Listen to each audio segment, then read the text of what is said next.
Bonjour à tous et bienvenue sur ma chaîne YouTube. Aujourd'hui, on va aborder une thématique très importante qui porte sur les différents types de visas. Tu aimerais émigrer vers un pays étranger, mais tu ne sais pas quels sont les différents types de visas qui sont proposés par ce pays. Alors, cette vidéo est pour toi. Si tu n'es pas encore abonné, n'hésite pas à le faire et reste scotché jusqu'à la fin de la vidéo. Tout d'abord, il est important de savoir qu'un visa est un document officiel délivré par une autorité compétente qui autorise une personne à entrer dans un pays étranger pour une durée précise et pour un motif bien déterminé. Le premier type de visa qu'on va aborder est le visa tourisme. C'est un visa qui permet de visiter un pays à des fins touristiques pendant une période déterminée.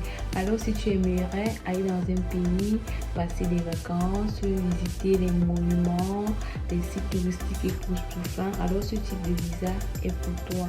Il est important de savoir que les exigences et la durée du voyage varient selon les pays. Le type de visa qu'on va aborder est le visa d'affaires. Ce type de visa est destiné aux personnes qui se rendent dans des pays pour des activités professionnelles telles que les réunions, les conférences, les formations, les négociations commerciales et bien d'autres. Le troisième type de visa qu'on va aborder est le visa étudiant. Il est délivré aux étudiants qui souhaitent poursuivre leurs études à l'étranger et permet à l'étudiant de rester sur le territoire pendant la durée de l'étude. C'est vrai que ce visa est octroyé et il dit que vous devez retourner à la fin des études, mais il existe des procédures qui vont vous permettre de rester sur le territoire le plus longtemps possible une fois que vos études seront arrivées à leur terme.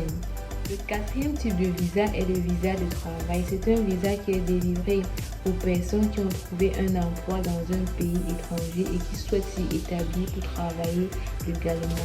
Ce type de visa est très important et ça permet aux personnes qui ont une formation professionnelle de s'établir dans le pays d'accueil dans lequel ils veulent travailler. Le cinquième type de visa est le visa de regroupement familial.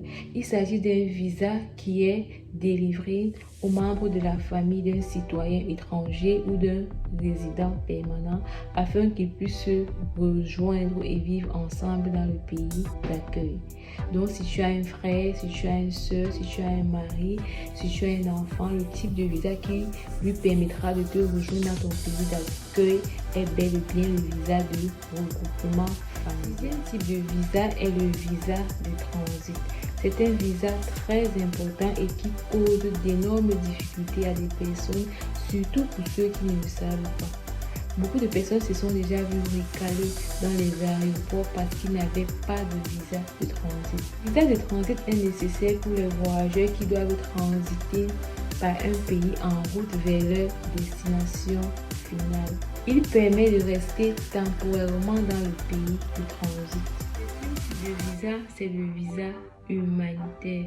C'est un visa destiné aux personnes qui fuient les situations de conflit, les persécutions, les catastrophes humanitaires et qui ont besoin d'une protection internationale. Le huitième type de visa, c'est le visa de résident permanent. C'est l'un des visas les plus importants. Il permet aux étrangers de rester en permanence dans le pays d'accueil et de bénéficier de certains droits et privilèges similaires à ceux des citoyens. Il est important de savoir quels sont les différents types de visas, mais le plus important reste à savoir si je suis en train de mener une procédure pour tel ou tel type de visa. Quelles sont les raisons qui peuvent faire en sorte qu'on me refuse ce visa? Nous allons voir ça dans la suite de cette vidéo. Le refus de visa peut être causé par divers facteurs et les raisons spécifiques peuvent varier en fonction du type de visa demandé, du pays dans lequel vous faites la demande et de votre situation personnelle. Voici 10 raisons courantes qui pourraient entraîner le refus d'une demande de visa. La première cause, c'est le manque de documents ou de preuves. Si vous ne fournissez pas tous les documents requis ou si les documents fournis ne sont pas suffisamment complets, authentiques ou pertinents, votre demande de visa pourrait être refusée. La deuxième cause, c'est l'insuffisance financière. Certains types de visas, tels que le visa étudiant, exige que vous démontriez que vous avez suffisamment de fonds pour subvenir à vos besoins pendant votre séjour dans le pays. Si vous ne pouvez pas prouver votre capacité financière, cela peut entraîner un refus. La troisième cause, ce sont les problèmes de santé. Si vous souffrez d'une maladie grave, d'une condition médicale contagieuse ou si vous ne respectez pas les exigences sanitaires du pays, votre demande de visa pourrait être refusée. La quatrième cause, ce sont les antécédents criminels. Si vous avez un casier judiciaire, cela peut entraîner le refus de votre demande de visa, en particulier si vous postulez pour un visa de long séjour ou un visa de travail. La cinquième cause, c'est l'objectif de voyage non clair. Si vous ne pouvez pas clairement expliquer le but de votre voyage, les autorités consulaires pourraient avoir des doutes sur vos intentions et refuser votre demande. La sixième cause, ce sont les problèmes de sécurité. Si vous êtes considéré comme une menace potentielle pour la sécurité du pays ou si vous avez des liens avec des organisations ou des activités illégales, votre demande de visa pourrait être refusée. La septième raison, ce sont les précédents du refus de visa. Si vous avez déjà été refusé un visa pour un pays, cela pourrait affecter vos chances d'obtenir un visa ultérieur, à moins que vous n'ayez résolu les problèmes qui ont entraîné le refus précédent. La huitième cause, c'est le manque de lien avec le pays d'origine. Si vous ne pouvez pas démontrer de lien suffisamment solide avec votre pays d'origine, par exemple des engagements familiaux, professionnels, financiers, des enfants, une épouse, un conjoint, les autorités pourraient craindre que vous ne retourniez pas une fois que votre visa aura expiré.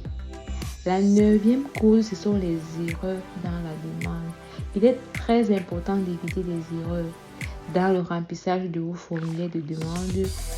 Et s'il y a des informations incorrectes ou des contradictions dans les informations fournies, cela pourrait entraîner un refus et un rejet systématique de votre demande. C'est pour ça qu'il faut toujours prendre la peine de bien remplir vos formulaires.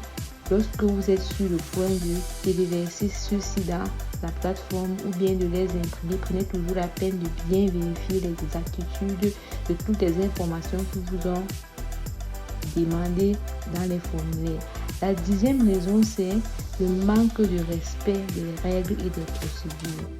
Si vous ne suivez pas correctement les règles et les procédures de demande de visa, cela peut entraîner un refus et ces règles varient en fonction des pays et des demandes.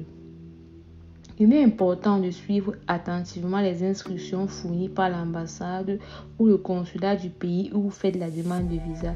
Si votre demande est refusée, vous pourriez avoir la possibilité de faire appel ou de déposer une nouvelle demande après avoir résolu les problèmes qui ont conduit au refus initial. Et voilà, nous sommes rendus à la fin de la vidéo qui portait sur les différents types de visa. J'espère que tu as trouvé la vidéo intéressante. N'hésite pas à liker la vidéo et à laisser en commentaire des préoccupations et à t'abonner si ce n'est pas déjà fait. On se dit à bientôt pour une nouvelle vidéo.